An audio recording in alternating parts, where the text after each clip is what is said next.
Buenas tardes, bienvenidos todos los asistentes a este webinar y muchas gracias por su asistencia y por su conexión. Webinar que se celebra desde el Centro de Estudios Jurídicos de la Universidad Complutense. La materia que nos reúne esta tarde aquí hace referencia a toda la problemática relativa y relacionada con el experto independiente para controversias complejas. En un mundo cada vez más interconectado y cada vez más globalizado, que aunque parezca un tópico, no cabe duda que se trata de una realidad incontestable, es lógico que surjan controversias cada vez más complejas, cada vez más difíciles, donde intervienen distintas personas, distintos profesionales de diferentes ámbitos y disciplinas para tratar de resolver estas complicadas controversias. En la materia que nos ocupa en esta tarde del experto independiente es una figura que ciertamente ha aparecido recientemente en la práctica del tema, del ámbito relacionado con la resolución de conflictos. En las legislaciones todavía es más tardía la aparición de esta figura. Tiene una gran relevancia, una importancia creciente en el ámbito de los conflictos internacionales y dentro de nuestro país es una figura que quizá podría decirse a priori, en principio, que es poco conocida. De aquí también una de las razones, uno de los motivos por los cuales pretendemos abordar esta materia en esta tarde y posteriormente en el curso que se organizará para la formación de este tipo de expertos. La legislación española, ya digo, no contiene una regulación específica de esta materia y es únicamente en el proyecto de ley de medidas de eficiencia procesal que se publicó hace algunos meses en el Congreso, pero que está todavía en trámite y que no ha visto la luz, se alude a esta figura dentro del conjunto que se denomina métodos adecuados para la resolución de conflictos. Efectivamente, el adjetivo se utiliza en esta materia es el de métodos adecuados y no métodos alternativos, como en un principio estaban considerados muchos de estos procedimientos como sustitutivos del procedimiento del proceso judicial. Realmente los temas sobre los que un experto independiente se puede pronunciar, como digo, pueden abarcar distintos campos y materias y a lo largo de esta tarde se irá desgranando un poco el catálogo de dichas materias. Simplemente apuntar aquí que en principio se trata de una institución o de una actuación, mejor dicho, que tiene diferencias con otras figuras afines. En definitiva, fundamentalmente se trata de fijar los hechos o en las relaciones económicas, las relaciones de negocio, y también en las relaciones jurídicas entre las partes, y el experto lo que hace es fijar los hechos, emitir su dictamen y establecer determinadas conclusiones que puedan ayudar a estas partes, ya digo, a resolver sus controversias. A título de ejemplo, se podría decir que en grandes operaciones o en grandes contratos de carácter industrial, internacional, pues en ocasiones puede surgir la necesidad de evaluar si una determinada maquinaria es útil o sirve al fin al que estaba destinada. Puede haber problemas en los suministros de determinados equipos para saber o poder dictaminar o puede haber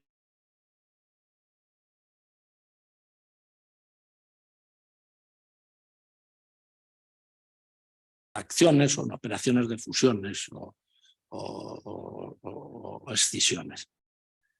Conviene, como digo, distinguir esta figura de otras que podrían considerarse afines, como serían, pues, posiblemente se desarrollen estos temas con mayor amplitud, pero figuras, como digo, tales como las del perito judicial o arbitral, o el tercer perito que interviene a veces en los arbitrajes para pronunciarse sobre cuestiones ya previamente tratadas por otros peritos, o del árbitro de emergencia, que tiene unos contornos también diferentes. Y finalmente también se distingue de otras instituciones como son la mediación, en la que la figura del mediador tiene unos perfiles específicos y determinados, y como no, muy distinta también del arbitraje, que todos los presentes conozcan y que además tiene una ley propia que desarrolla la institución. En el tema del curso que se va a abordar se tratarán distintas cuestiones relacionadas con el estatuto del experto, cuáles son las reglas, los procedimientos a seguir, cuáles son sus facultades para desarrollar eficazmente su función y cuáles son también las técnicas específicas que puede utilizar o que va a poder llevar a cabo para ejecutar su función y su misión. Todo ello también, además, con una serie de enfoques de orden práctico, donde se analizarán casos prácticos, se efectuarán ejercicios por parte de los asistentes. La intervención de CIMA en todo este planteamiento y toda esta materia viene dada por el hecho de que efectivamente CIMA, que es una corte de arbitraje, corte arbitral, que tiene más cerca de 40 años de existencia, se constituyó a finales de los años 80, que tiene en su lista de asociados, que a su vez son los árbitros que actúan ante la Corte, una relación verdaderamente notable y extraordinaria de excelentes profesionales, juristas, y con una gran experiencia en el campo arbitral, en el arbitraje. Sin embargo, como digo, la Corte en un momento dado, y que siempre está atenta a la evolución que se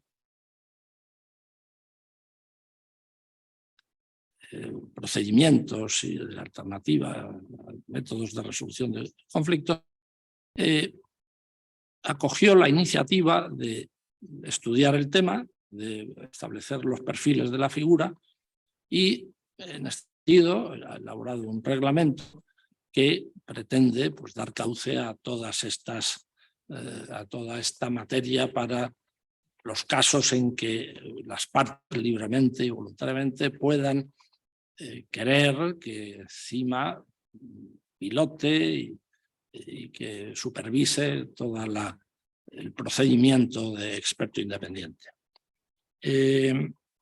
Dentro de sus funciones, CIMA tiene atribuidas las relativas en general a la mediación y a funciones de concordia general entre las partes, y en este sentido, en el tema de la mediación, ya está establecido un servicio de mediación con sus reglas de funcionamiento, su reglamento de mediación, su lista de mediadores, etc. Y como digo, se va a incorporar ahora, ya está en fase de elaboración, prácticamente es pendiente de un último trámite para su aprobación, el reglamento para la regulación de esta materia. ¿Cuáles son las consideraciones que ha tenido en cuenta CIMA a la hora de tratar de establecer la regulación de este servicio?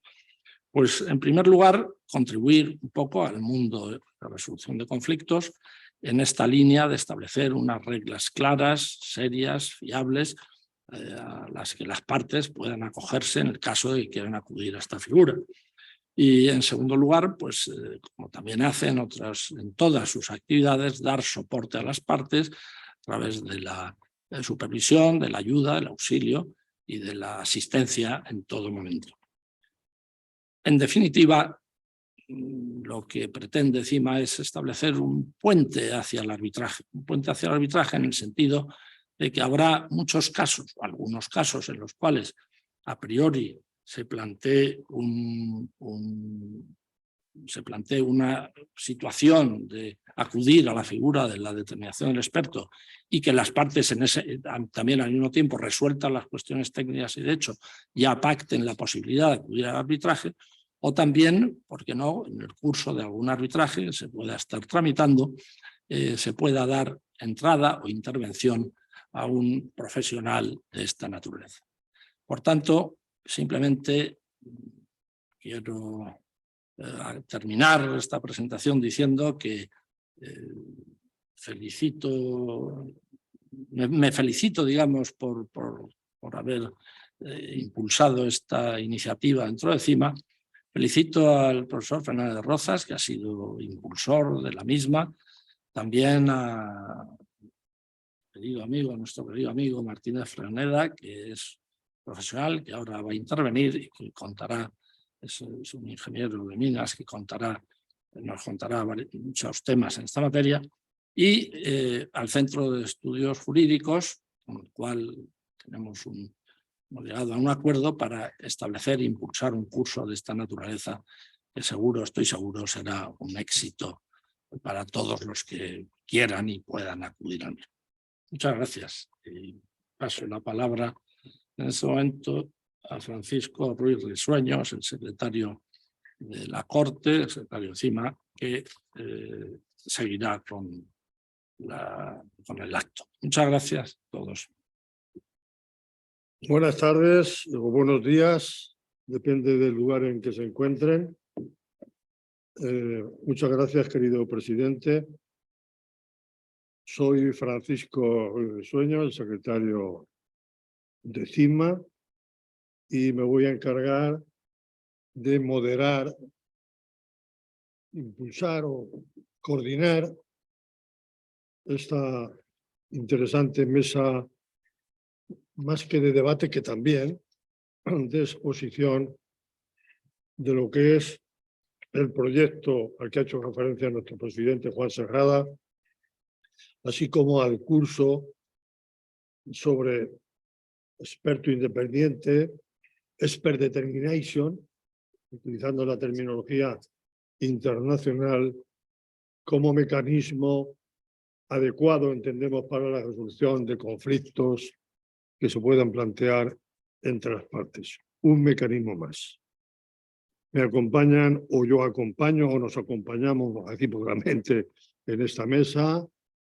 A mi derecha y al extremo, el profesor José Carlos Fernández Rozas, catedrático de Derecho Internacional, árbitro de CIMA, mediador de CIMA y director del servicio, coordinador del servicio de mediación de la Corte. Más próximo también a mi derecha, Luis Felipe Cazasana, director de CIMA, abogado del Estado, árbitro de CIMA y también mediador.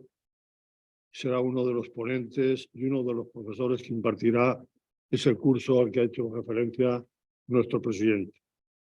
Y a mi izquierda, en el extremo, está Fernando Martínez Freneda, que, como ha dicho nuestro presidente, ha sido uno de los impulsores.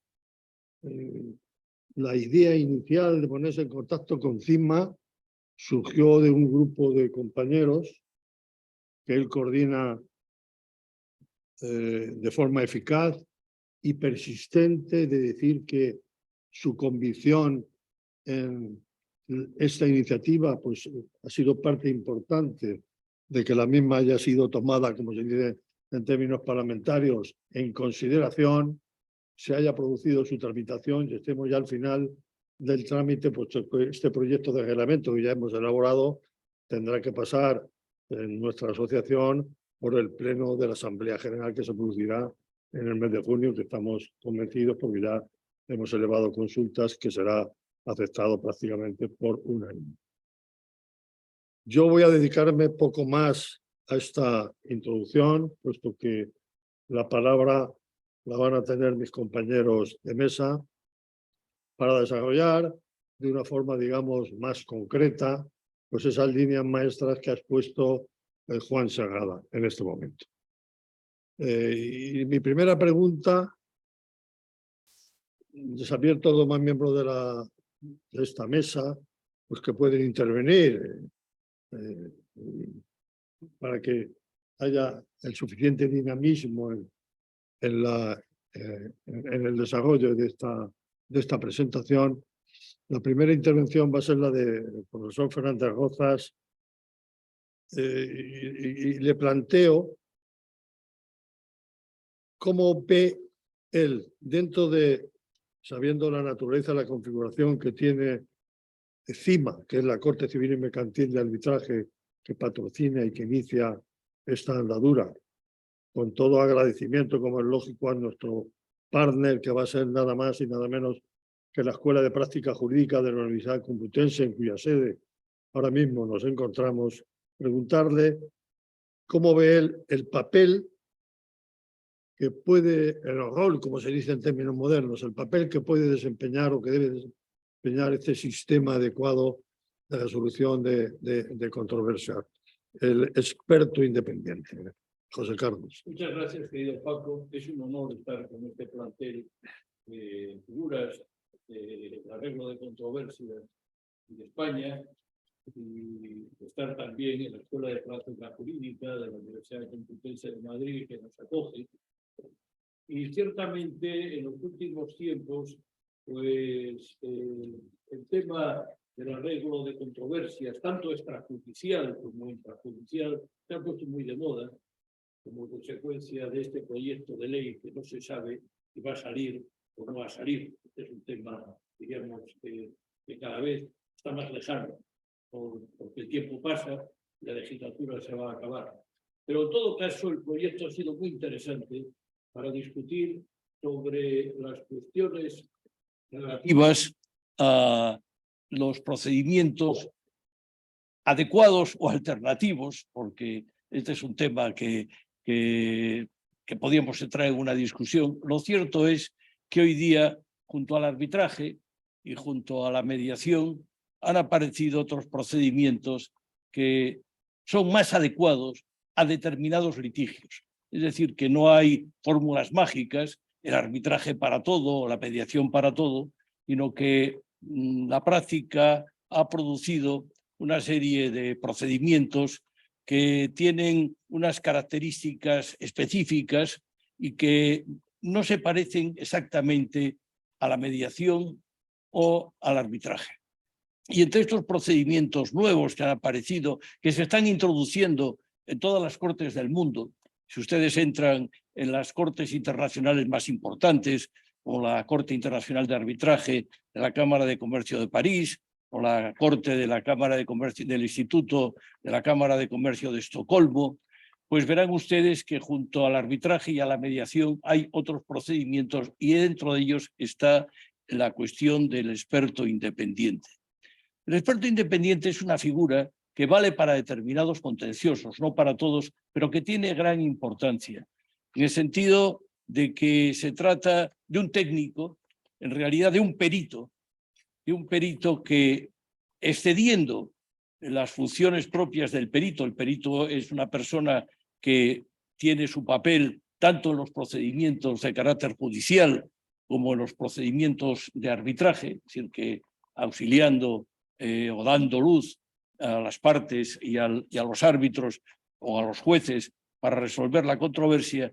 Aquí, sin embargo, el perito, en la misma persona, adopta un papel protagonista y toma una decisión obligatoria para las partes. Por lo tanto, el expert determination es un perito que no realiza funciones de mediación.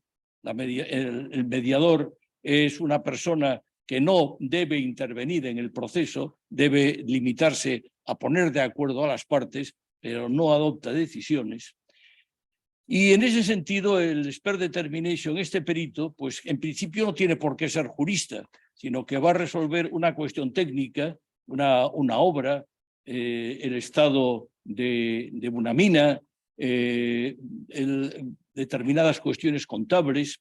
Es decir, es una persona muy especializada en una materia que adopta una decisión porque las partes se lo piden y que en virtud, en estos momentos del reglamento que estamos haciendo, pues tiene una colaboración con una institución que va a administrar esta función.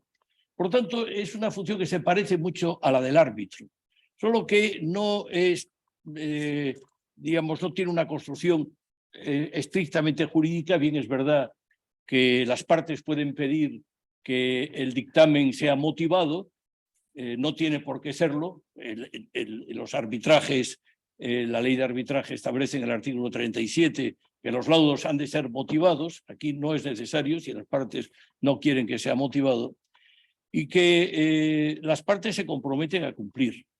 Y la diferencia esencial con el arbitraje es que el laudo que emite el árbitro tiene carácter de cosa juzgada, es decir, que en virtud de la ley tiene los mismos efectos que una sentencia judicial, y por tanto la decisión del árbitro, una vez que es firme y que no sea contraria a determinadas circunstancias que la ley prevé, a través de lo que se llama la acción de anulación, es decir, que hay un control judicial, no apelación, es decir, que el juez no puede intervenir nunca en la decisión del árbitro, pero digamos que puede controlar lo que sea, es decir, todo lo realizado a lo largo del procedimiento arbitral. Pero decía que la decisión del árbitro tiene carácter de cosa juzgada y se pasa a ejecución.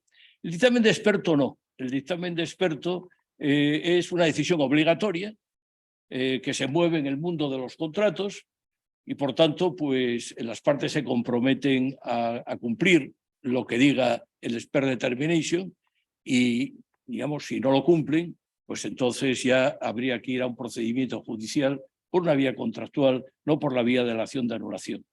Pero quiero señalar un dato, y es que hoy día los procedimientos de arreglo de controversias no son solos, no son únicos, sino que normalmente existe una concatenación de procedimientos, en el sentido de que a lo mejor es conveniente que las partes lleguen a una mediación previa, y si no llegan a un acuerdo de mediación, pues se vaya a un arbitraje o se vaya a un procedimiento judicial. Es decir, que hay que concebir la mediación no como procedimiento que agota todos los cauces, sino que puede ser un procedimiento previo. Y lo mismo acontece con el dictamen de experto independiente.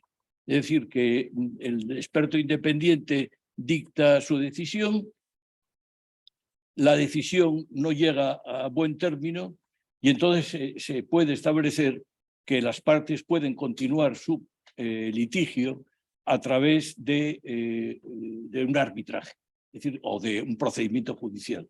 Por lo tanto, hay que distinguir lo que es el dictamen de expert determination autónomo o el dictamen que se vincula a un procedimiento de arreglo posterior. Entonces, bueno, ¿qué ventajas tiene? Pues la ventaja esencial del expert determination es que hay determinados litigios que la verdad es que no tiene mucho sentido someterlos a un procedimiento arbitral. Profesor, vamos a ir, porque has dicho suficientes cosas y suficientemente importantes para que vayamos poco a poco analizando. De acuerdo. Después llegaremos a hablar precisamente de esa ventaja. Sobre lo que ha dicho el profesor Fernández Rozas, Luis Felipe, ¿tú qué posibilidades ves al experto independiente dentro de los distintos modos alternativos o adecuados, como ha señalado muy bien el profesor Fernández Rozas, de resolución de controversias? Gracias, Paco.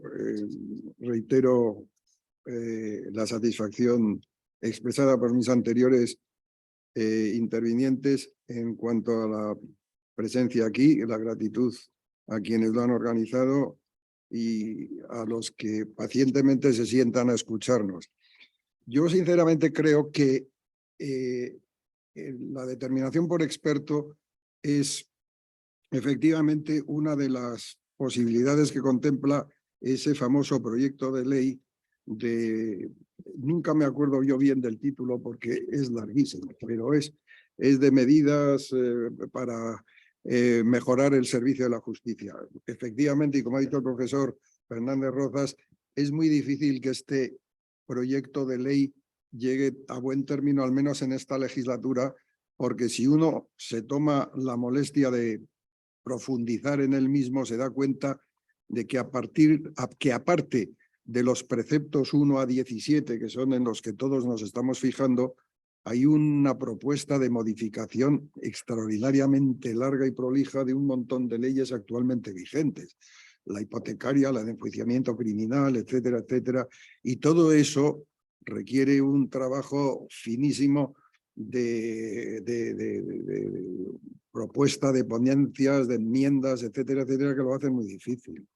Entonces, contestando lo más brevemente posible a la pregunta que me formula el moderador, yo diría que el experto independiente está contemplado como uno de los modos alternativos de solución de conflictos por la propia ley. Y está así expresamente citado, creo recordar que es en el artículo 4.1.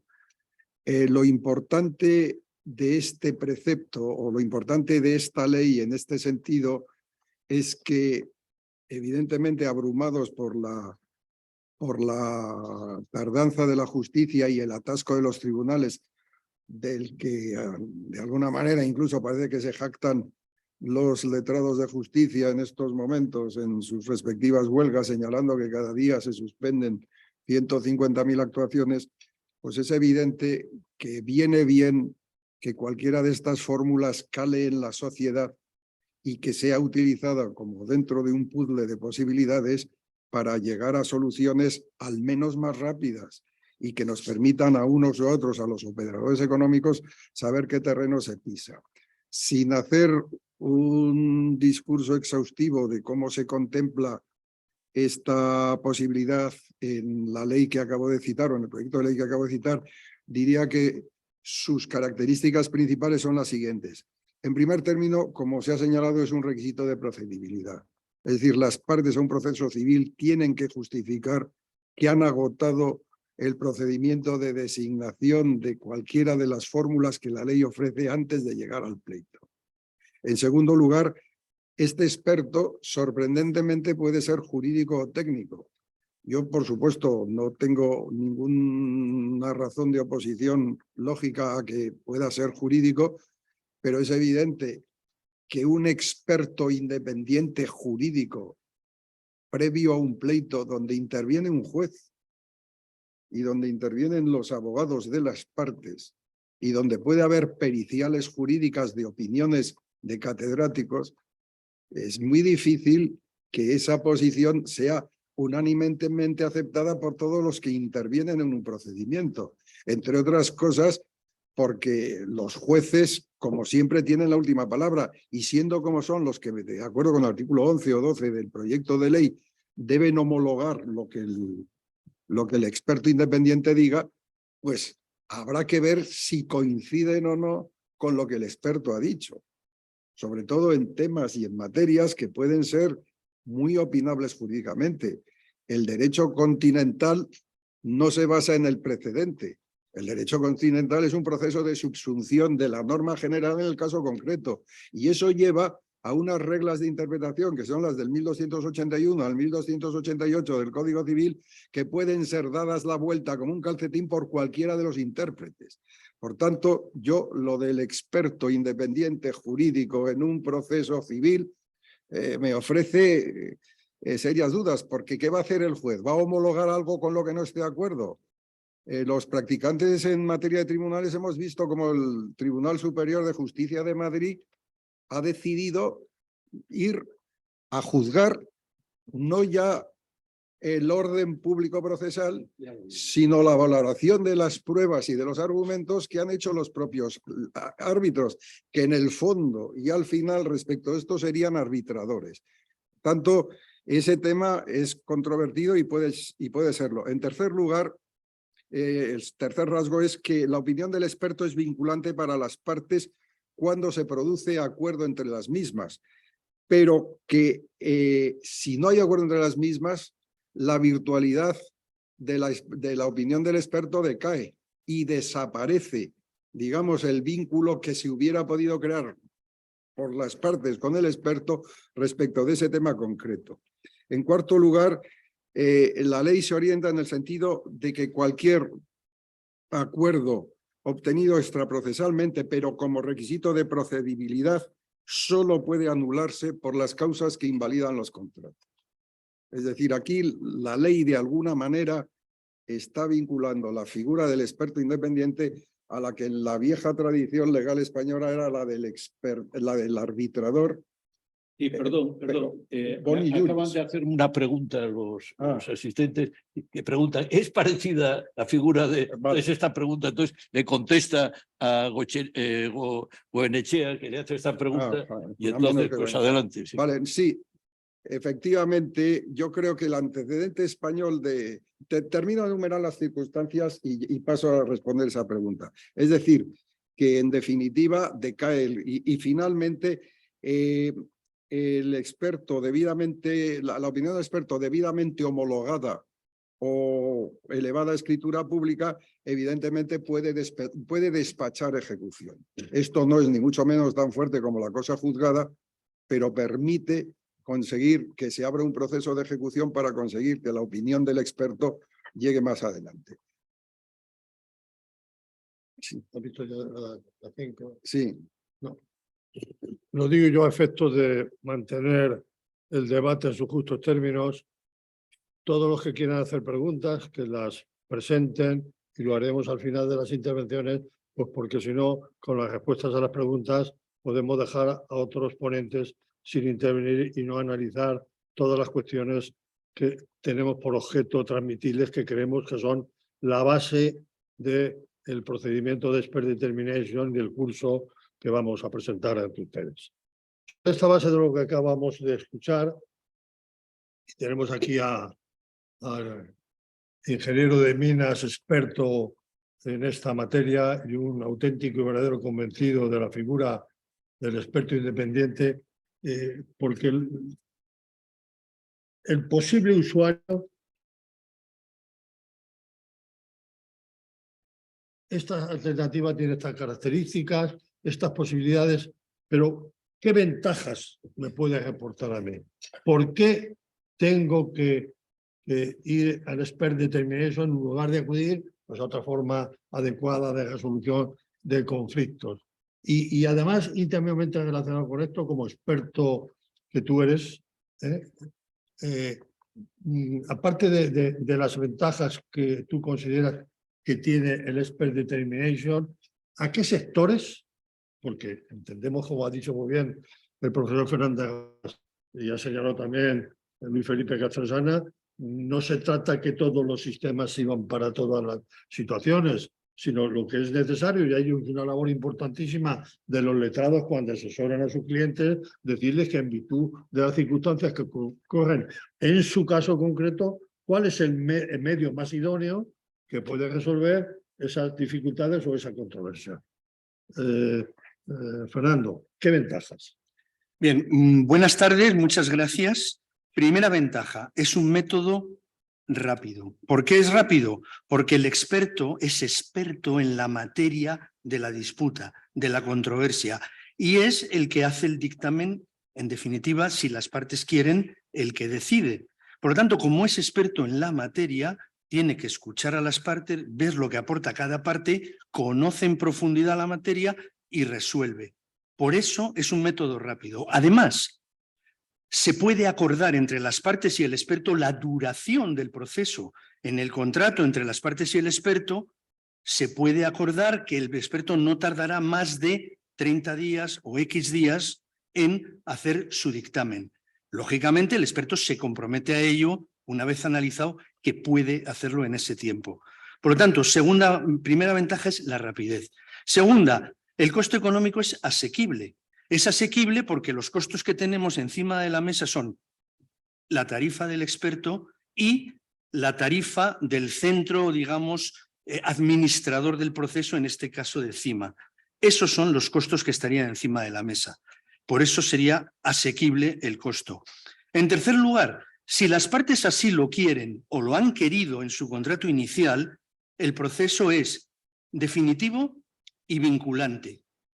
Terminado el dictamen del experto, termina ahí el proceso.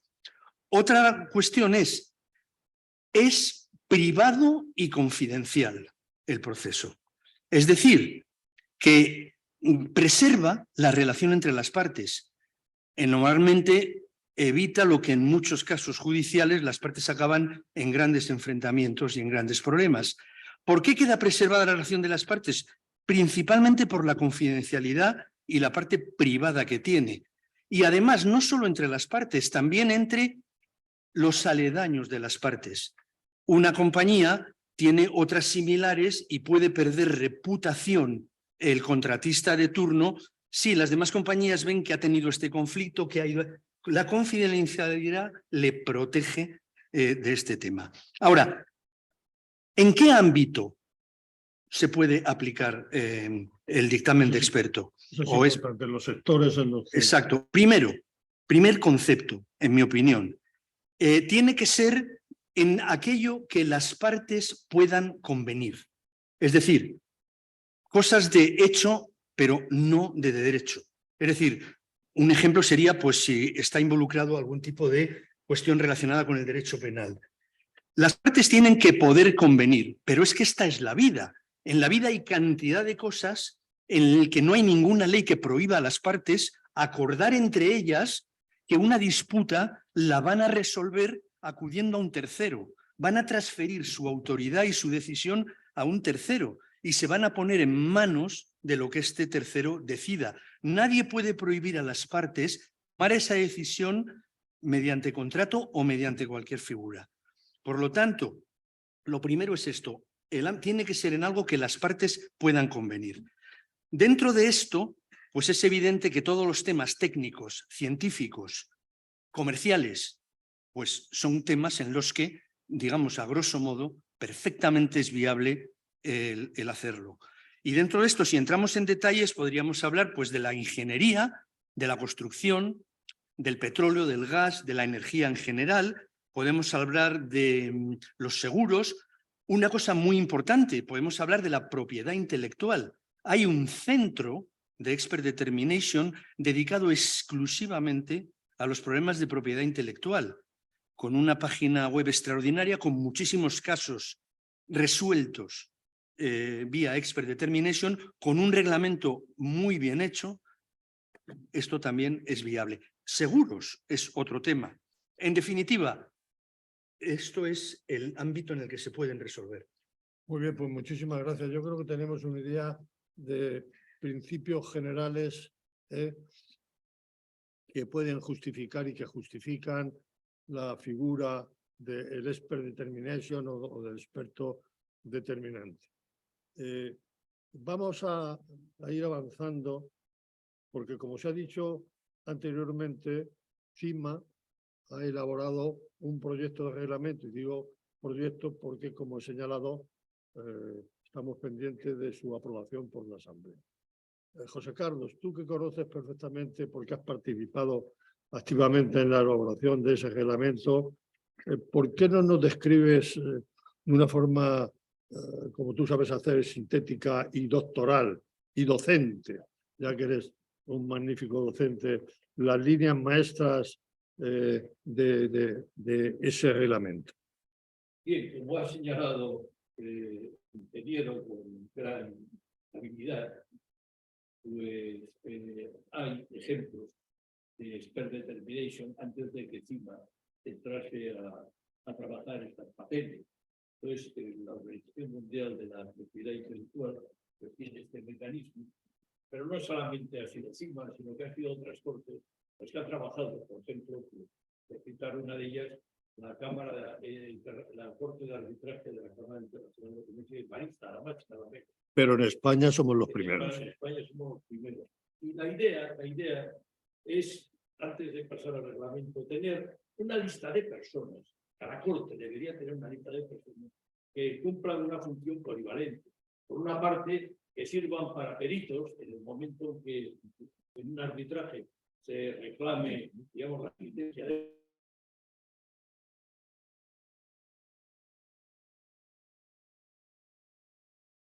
y en segundo lugar, que estos peritos puedan llegar a dar este dictamen de expert determination. Entonces, la ley no habla, o el proyecto de ley no habla de una modalidad administrada de expert determination. Sin embargo, pues las cortes más importantes están introduciendo, y en España nosotros somos la primera, está introduciendo esta figura. Entonces, administración no tiene que ser una administración que acabe con la flexibilidad que ha señalado nuestro amigo de este procedimiento, sino que debe colaborar y desde luego no puede contribuir a dilatar el tiempo del dictamen, que es esencial, y desde luego al incremento de los costes, porque una de las funciones esenciales del dictamen de experto independiente es el abaratar los costes. Entonces, bueno, pues la idea es que hay un problema de elección, es decir, hay un problema de listas, un problema de que la Corte tendrá sus listas, es decir, habrá un problema de nombramiento de experto que está prevista en el reglamento. Hay la institución de la encomienda, es decir, que lo primero que hace el expert determination es reunirse con las partes, recibir la encomienda de las partes, delimitar, esto es muy importante, el objeto de la controversia, que naturalmente es un objeto esencialmente, ya lo ha señalado Luis Felipe, es un objeto técnico fundamentalmente, pues si la obra, si las humedades que se produjeron en un edificio son fruto del arquitecto que lo diseñó o de la empresa que llevó a cabo la obra. Bueno, pues esto puede llevarse a través de un arbitraje, pero puede desarrollarse, es el objeto. Y esto es lo que tiene que determinar el expert determination, que en este caso pues sería un arquitecto conocedor de esta situación. Entonces, el sistema que se establece en el reglamento de sustanciación del procedimiento es totalmente sencillo, es decir, que parte de la autonomía de la voluntad de las partes, potenciando la rapidez. Se ha señalado aquí, es muy preciso en cuanto el establecimiento del secreto, de la confidencialidad. Y diríamos, lo más importante también es que el reglamento establece la posibilidad de que ante el fracaso, porque puede darse el caso de que las partes pues, no llegan no llegan a buen término con esta situación, las características que han trabajado pues muchas personas expertas, que lo hemos pasado por letrados del Consejo de Estado, etcétera. Es decir, que hemos trabajado mucho, lo hemos sometido, yo creo que no va a haber muchos problemas para que en la próxima reunión de CIMA este reglamento se apruebe. Muy bien, pues vamos a ver, Felipe, antes has hecho una matización, disquisición o una reflexión que yo considero que es muy importante precisamente para delimitar cuál es el campo de actuación del expert determination o del experto determinante, cuando señalabas que efectivamente, así como en el arbitraje, la ley española, cuando es un árbitro único, tiene que tener la condición de jurista, y cuando es un tribunal arbitral, al menos de tres, al menos uno tiene que ser jurista. Has mencionado que cuando se trata del experto determination no es necesaria la condición de jurista. Me gustaría que de cara a nuestros oyentes y a las personas que se han conectado con nosotros, profundizaras un poquito más en ello. No, sí, exactamente. No, yo lo que sostengo es que el experto independiente contemplado por el anteproyecto de ley, que puede ser jurista, tendría gravísimos problemas como jurista de hacer valer su opinión si se encontrara enfrente todo el corpus de juristas que intervienen en un proceso. Esto aparte, y yendo un poco a la pregunta que antes se formulaba, Si nos remitimos a la figura del arbitrador clásica española del 1447 y 1690 del Código Civil, una de las cosas que ha señalado nuestra jurisprudencia es que el arbitrador jamás debe intervenir en una cuestión jurídica. Y hay un par de sentencias, una concretamente de 10 de marzo del 86 y otra de 29 de noviembre del 2000, que lo dicen así taxativamente.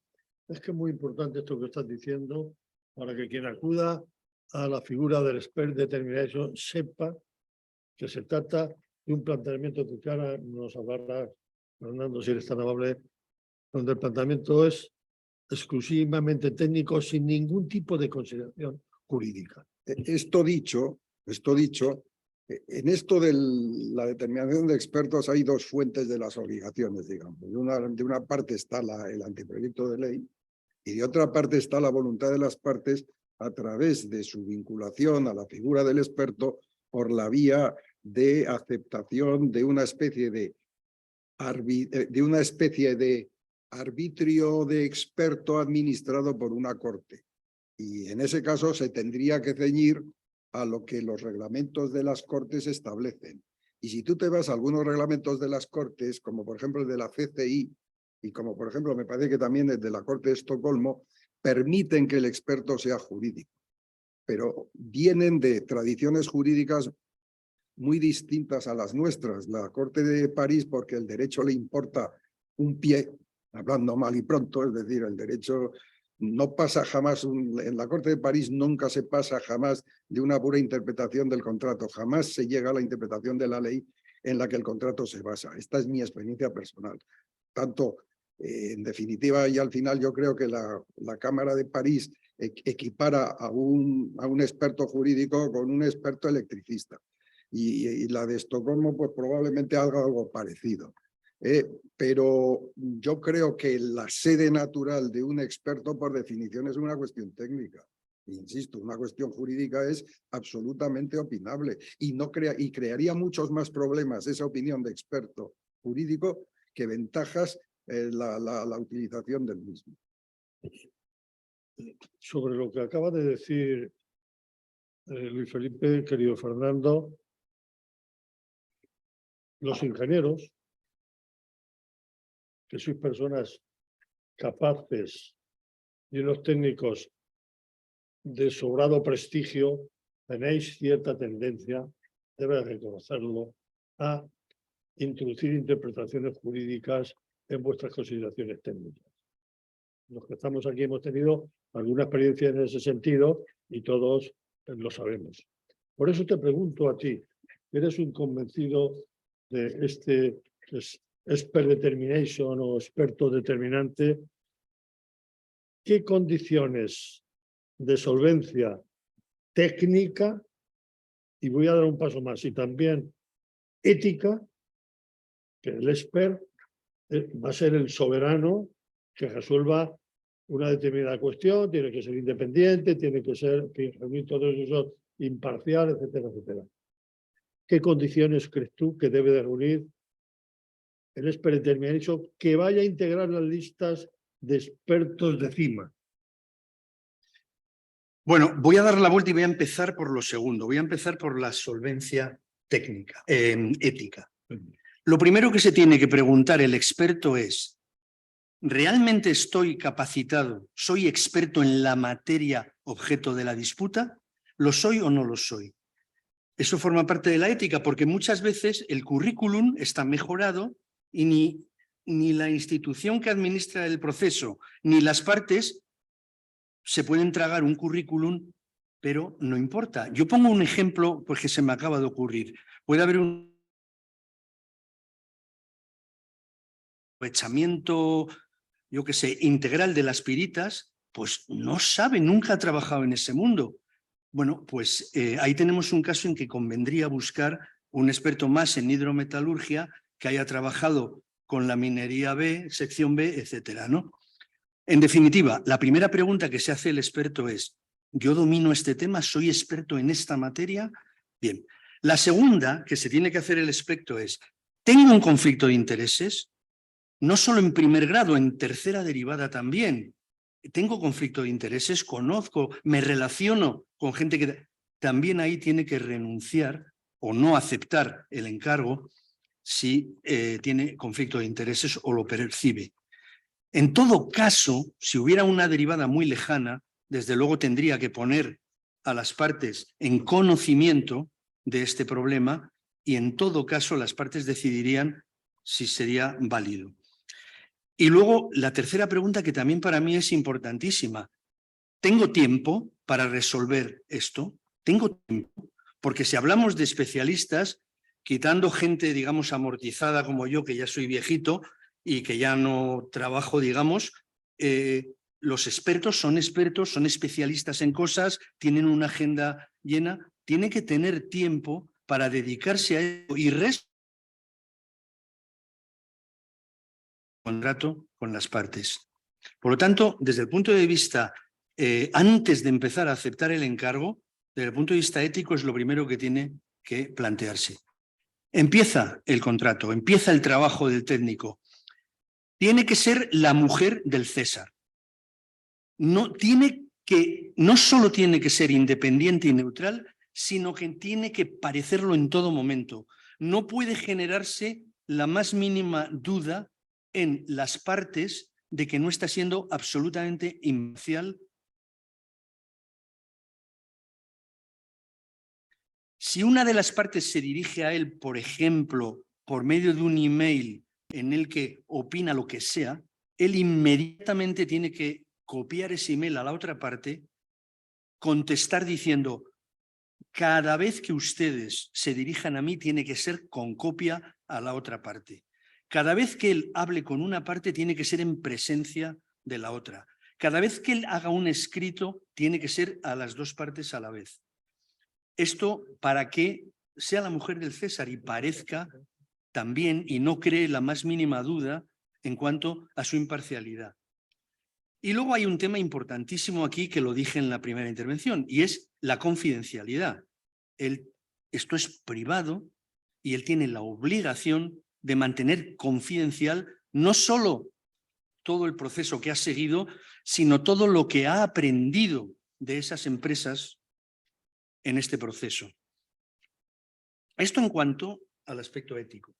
Si me permites ahora, en cuanto al aspecto, digamos, de técnico, de lo que debe tener el experto, pues tiene que ser especialista o saber mucho de la materia en la que la controversia se ha planteado.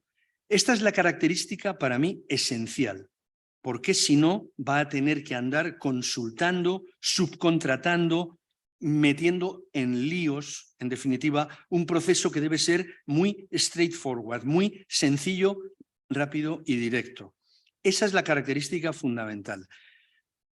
Tiene que conocer los procedimientos de expert determination, toda una serie de metodología del proceso, por supuesto, pero no podemos pretender que en temas que tengan una cierta especialización todo el mundo conozca este procedimiento. Para eso está CIMA, para guiarle en el caso de que no conozca bien la metodología de expert determination y pueda, con su experiencia en la materia de la disputa, llevar adelante este proceso. Y para eso está este curso que estamos anunciando en esta página. Eso que has dicho que eres muy mayor, por la fuerza y energía que pones de manifiesto, yo lo pondría en duda.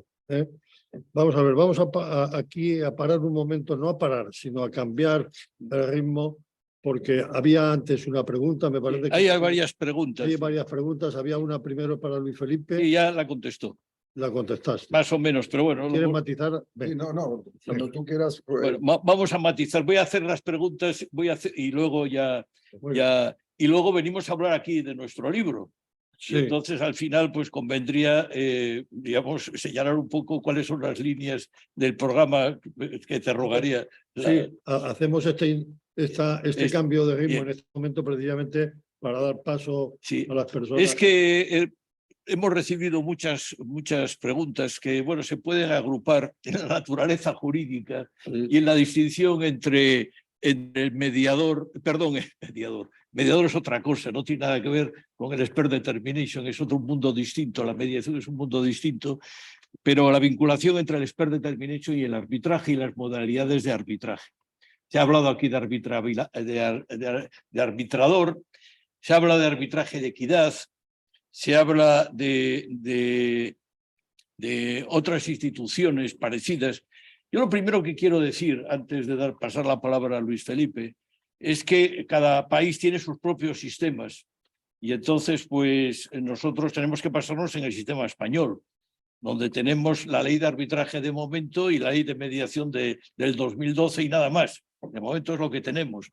Y entonces podemos hacer todas las elucubraciones que queramos, pero el arbitraje de equidad es un arbitraje y por lo tanto sometido a la ley de arbitraje, además sometido también a la obligación de motivación y por tanto el árbitro de equidad pues tiene prácticamente las mismas funciones que un árbitro de derecho, solo que a veces en algunas instituciones cobra menos desde el punto de vista de los honorarios, quizás sea la función esencial. También entre árbitro único, bueno, pues hay arbitrajes de árbitro único, bueno, y arbitrajes colegiados.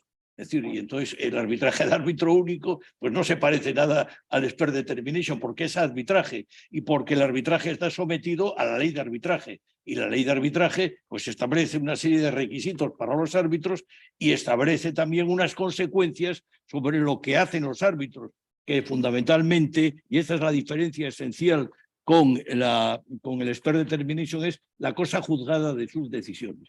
Pero dicho esto, y por tanto doy las gracias a todas estas preguntas, sobre todo a la de José María Alcántara, que siempre hace la pregunta adecuada en el momento adecuado, pues paso la palabra a Luis Felipe, diciendo que no especulemos demasiado, porque estas son las discusiones a veces de los juristas, el sexo de los ángeles, de si el arbitraje es jurisdiccional o contractual. Yo creo que ya estas son cuestiones que ya están muy superadas. Es decir, que una cosa es el expert determination y otra cosa es el arbitraje.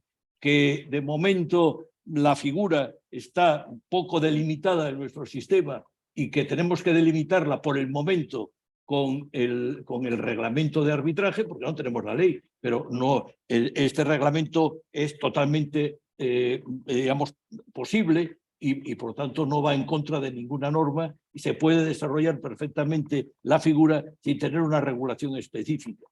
Adelante. A ver, ¿qué pregunta le hacen al...? Sí, el arbitrador. Sí, vamos a ver, en ese sentido, la cuestión está... Yo este tema lo estudié al hilo de una sentencia que puso en Barcelona un juzgado de primera instancia en la que peleando a propósito del encargo que habían hecho a un experto inmobiliario para que fijara la renta presumible de un hotel durante una década en un periodo intermedio de alquiler en el que iba a estar sometido. Y cuando una de las dos partes estimó que el experto había hecho era claramente dañoso y se ciñó a las causas del artículo 1301 del Código Civil, ignorancia, etcétera, gross negligence, lo que quieras, entonces lo pasó al tribunal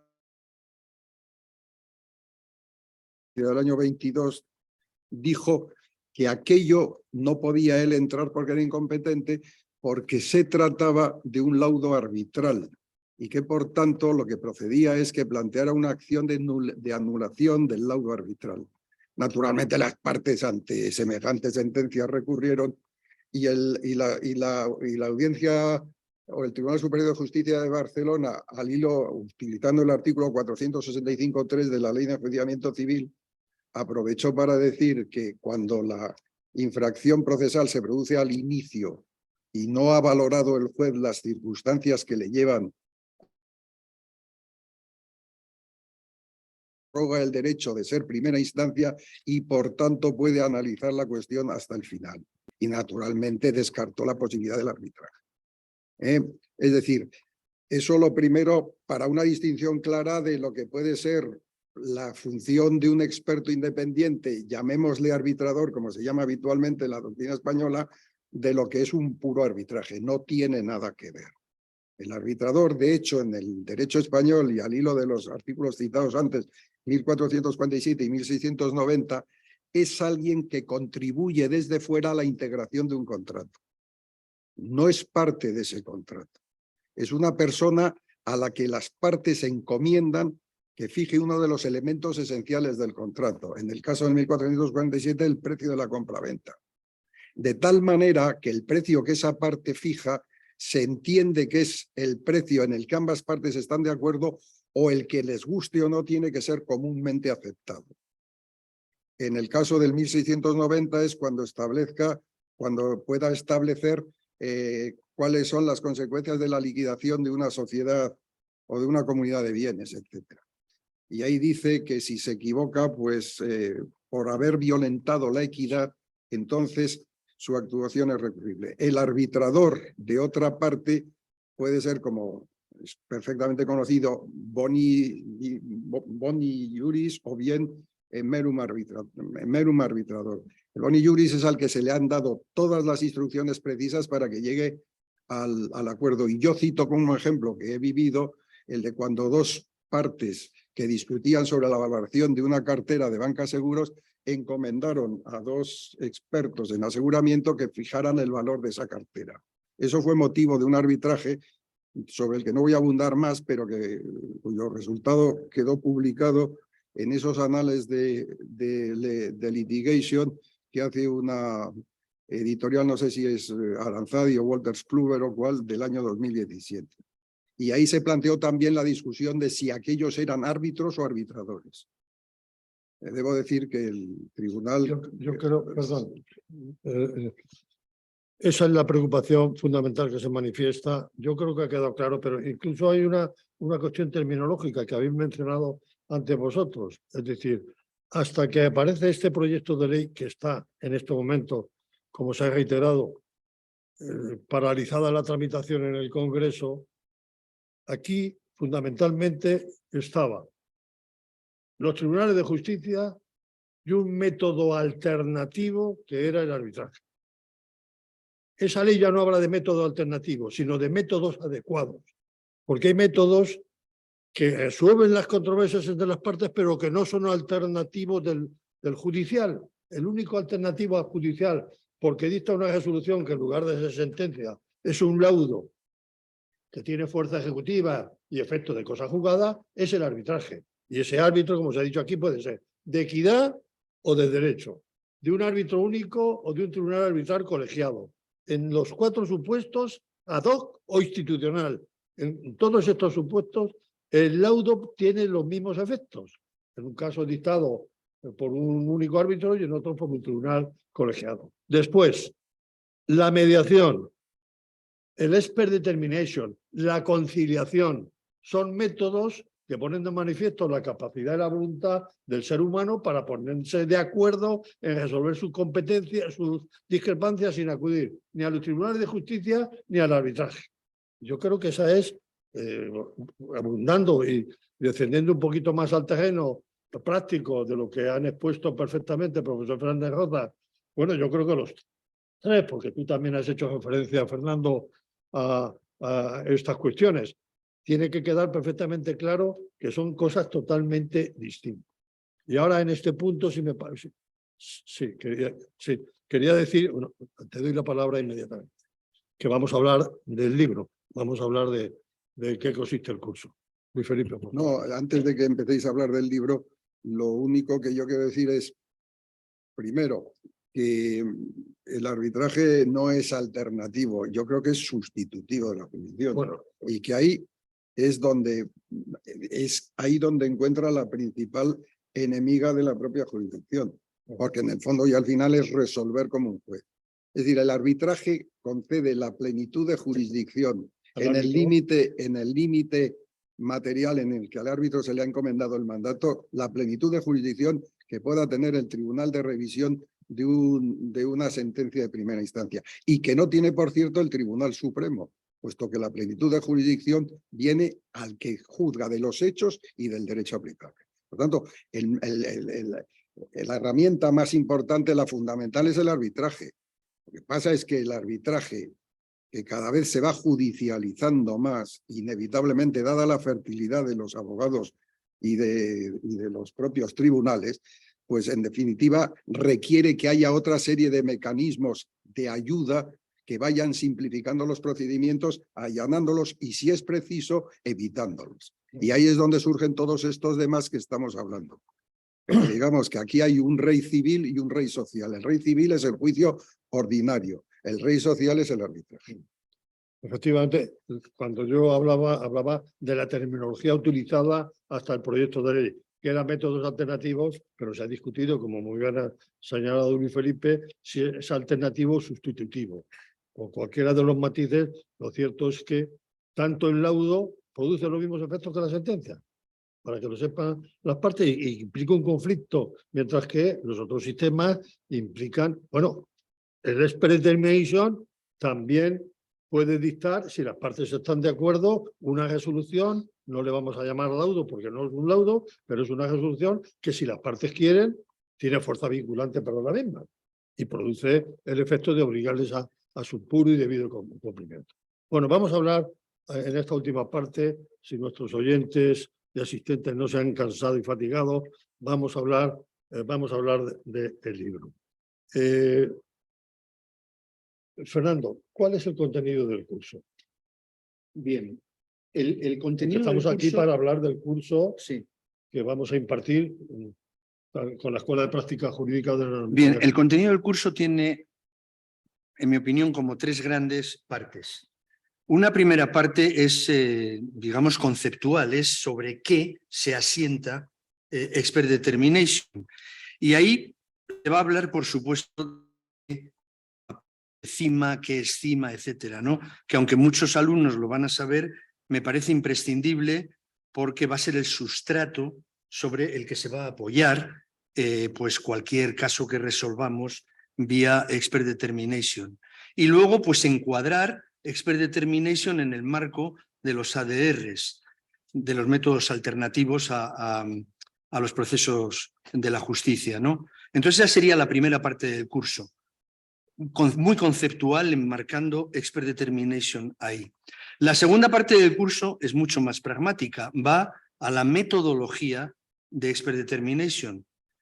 ¿Cómo es la metodología? ¿Cuáles son los pasos que hay que seguir para que la decisión del experto no sea cuestionable frente a un tribunal? ¿Qué contratos tiene que firmar? ¿Qué tiene que contener, entre otras muchas cosas, el contrato entre las partes y el experto? Pues yo, por poner un ejemplo, diría que me parece fundamental, por recordar así algunas importantes, la indemnidad. Me parece importante también los honorarios. Me parece importantísima la duración del proceso. El experto no se puede comprometer a algo que no pueda cumplir. Pero bueno, en definitiva, en la segunda parte del curso es muy pragmática y va a definir todo el proceso, toda la metodología de expert determination, desde, digamos, el nombramiento del experto hasta el dictamen. Y luego hay una tercera parte del curso que es muy práctica. Empezamos por poner una serie de ejemplos prácticos desde el principio, como digo, hasta el final. Ponemos una serie de ejemplos que tenemos de trampas en las que puede caer el experto y, digamos, hacer completamente vulnerable su dictamen. Y vamos a ir recorriendo los distintos pasos que tiene que ir dando el experto para parecer en todo momento lo que es, neutral e independiente, para seguir una secuencia adecuada, para ser lo rápido que puede ser, etcétera, ¿no? Entonces vamos haciendo toda una serie de pequeños ejemplos prácticos que van a lo largo de lo que es el proceso. Y finalmente terminamos con un caso virtual que hemos seleccionado entre los casos que hemos construido, y este caso es un caso virtual en el que hay dos partes en conflicto y los alumnos son el experto que va a hacer el dictamen. Uno de los profesores haremos de una de las partes, otro de los profesores haremos de la parte contraria y otro de los profesores hará de cima, hará de entidad administrativa para garantizar que los expertos van por el camino adecuado, corrigiendo lo que se va haciendo mal. Iremos analizando el caso, viendo los pasos que tienen que dar cada uno, las partes intervendremos poniendo trampas y defendiendo nuestra posición, entre los alumnos intentaremos generar un consenso de qué hay que hacer en cada momento, de qué hay que pedir. Habrá que hacer un log con toda la correspondencia intercambiada entre el experto y las partes. Habrá que hacer un log con el pensamiento del experto en cada momento de lo que va deduciendo, y al final habrá que hacer un dictamen, y también tendremos que discutir cómo hacemos el dictamen. Si el contrato con las partes dice que no hace falta motivar el dictamen, pues no hay que motivarlo. No hay que motivarlo porque puede ser hasta una trampa que haga vulnerable la decisión del experto. Si las partes deciden que sí hay que motivarlo, pues habrá que motivarlo con una gran claridad, transparencia, al grano, yendo solamente a contestar a lo que hay que contestar, a resolver lo que hay que resolver, a lo que las partes han pedido que se les haga. Hay una tendencia humana que es la de lucirse, la del experto que va a demostrar lo mucho que sabe de esa materia. Y eso es absolutamente en contra de este método. El experto está ahí para contestar a lo que se le ha preguntado. ¿Y a quiénes entiendes tú que debe ir dirigido el curso? Sí, el curso debe ir dirigido, en mi opinión, a todos aquellos profesionales, arquitectos, ingenieros, abogados, que sean especialistas en alguna materia, que tengan experiencia. Perdona, has dicho ingenieros y has mencionado a los abogados. Bueno, por no discriminarlos. No. Yo diría Pero, profesionales. sí, porque habrá abogados que serán magníficos juristas, pero que no conocerán el procedimiento del expert determination. Yo creo que es aconsejable decirles, lo digo para los despachos de abogados que nos estén escuchando, que esto no solamente va para el experto que vaya a dictar la resolución a través del procedimiento, sino para aquellos letrados que vayan a asesorar a las partes para obtener la resolución del experto. Sí, vamos a ver, lo primero es que lo que vamos a hacer en este curso es dirigirlo a gente que sea experta en alguna especialidad. Hay abogados que son expertos, por ejemplo, en seguros. Hay abogados que saben muchísimo de un determinado rama del seguro. Si la controversia es en ese tema del que ese abogado es experto, pues es muy bueno que asista al curso y aprenda la metodología de Expert Determination, porque con su sabiduría sobre el tema de la controversia más la metodología puede perfectamente resolver. Pero en general vale para cualquier profesional muy especializado en algún tema. Sí, si me permites. Sí, claro. Estamos abiertos, podéis intervenir cualquiera. Muchas gracias. No, yo quisiera abundar en esto, es decir, una especialidad sería la valoración de daños, que puede decir que puede ser, digamos, uno de los temas esenciales, ¿no? Para la rama del expert determination. Dos datos nada más. Primer dato, aquí no se necesita en España titulación. Por el momento es curioso que para ser árbitro no se necesita tampoco titulación y sí se necesita titulación para ser mediador, y estableciendo pues la ley una serie de requisitos para ser mediador. Aquí no se necesita, nosotros por eso este curso es más pragmático, no tiene que seguir estos postulados, sino los postulados de la práctica, como se ha señalado aquí. Segundo, que es, digamos, no tiene una vinculación territorial, y por tanto es un curso que naturalmente no solamente vale para España, sino vale para toda América Latina. Así que en América Latina también se están planteando digamos, introducir en muchas cortes de arbitraje. Me consta que en Argentina y en Venezuela, en Colombia, está trabajando esta medida. Me consta también que hay mucho interés en que nuestro proyecto de CIMA pues, tenga una trascendencia fuera de las fronteras y que, por tanto, pues, esto implica que podemos, digamos, dirigir este curso también a América Latina, en el sentido de que es un curso que se da por las tardes, con lo cual desde el punto de vista horario digamos, es posible. Y quisiera decir aquí que tanto, porque además el curso es en modalidad presencial y en modalidad virtual, y por tanto pues se puede cursar también por métodos virtuales. Es decir, porque tengo experiencia desde hace muchos años que la Escuela de Práctica Jurídica tiene todos los medios adecuados para hacer que esto funcione. Y quisiera añadir también que si alguno de los que nos está escuchando pues tiene interés en profundizar jurídicamente sobre las preguntas que han hecho. Tanto Luis Felipe Rastresana como yo hemos publicado recientemente varios estudios sobre el tema del expert determination. Están publicados en la revista La Ley, Mediación y Arbitraje, pero si alguno, digamos, quiere acceder, no tiene más que escribir a la Escuela de Práctica Jurídica y nosotros con mucho gusto le enviaremos el contenido de nuestros artículos para, digamos, que se vaya avanzando en esta cuestión compleja. Por tanto, quedamos a su disposición en este caso. Yo veo que llevamos una hora larga. Yo le voy a ceder la palabra a Luis Felipe para finalizar en su condición de director de CIMA, para que digas y aconsejes y sugieras el acudir a este curso.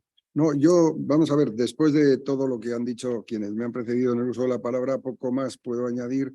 Yo creo que el curso es un curso muy adecuado, es un curso muy bien orientado y es un curso que viene muy bien.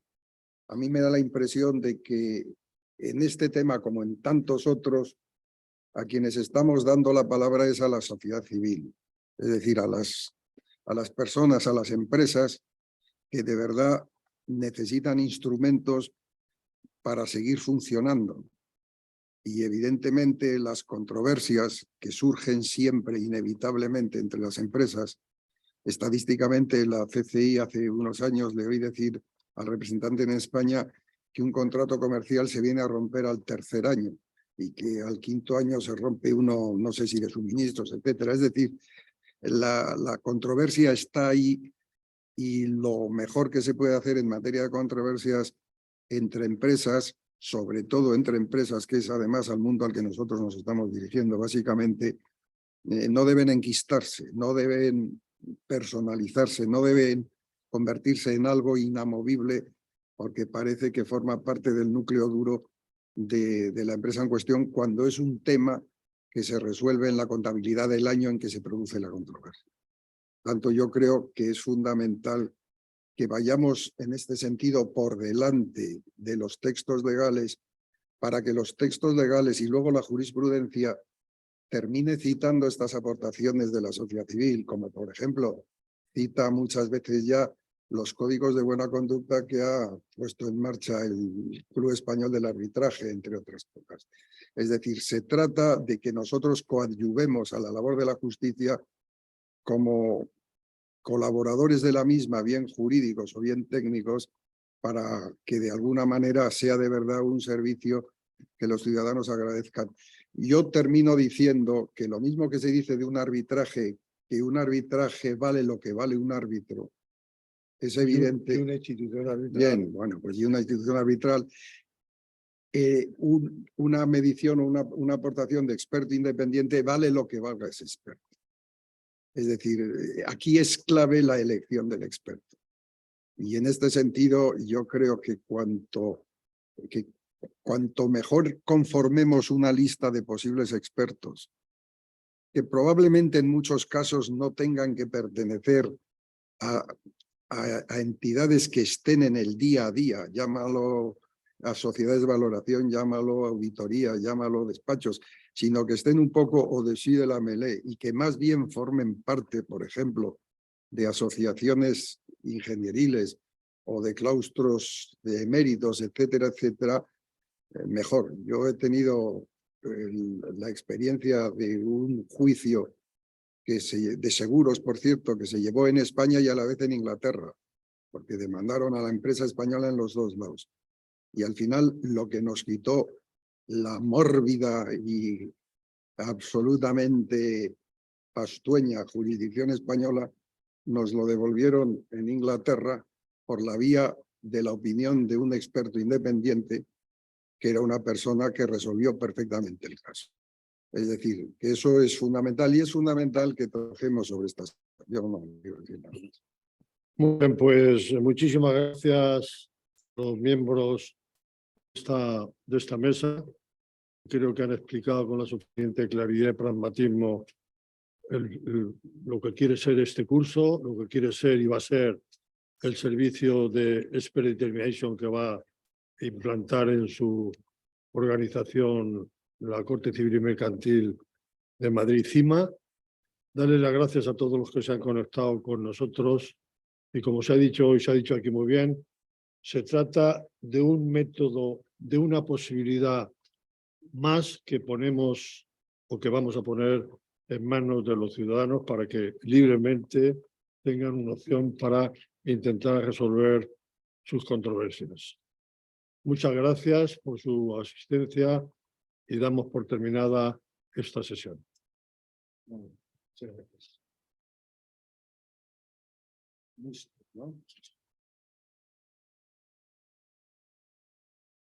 ¿Hemos cortado ya?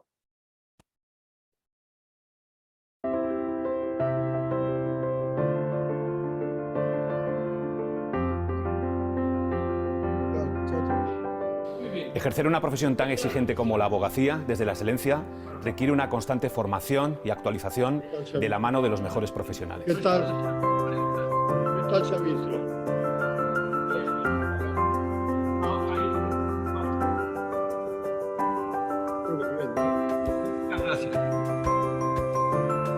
Muchas gracias. Supongo que cuando decides dedicarte a esto tienes una visión muy global de lo que es el derecho y la escuela como que te da un contacto más directo con la profesión de abogado.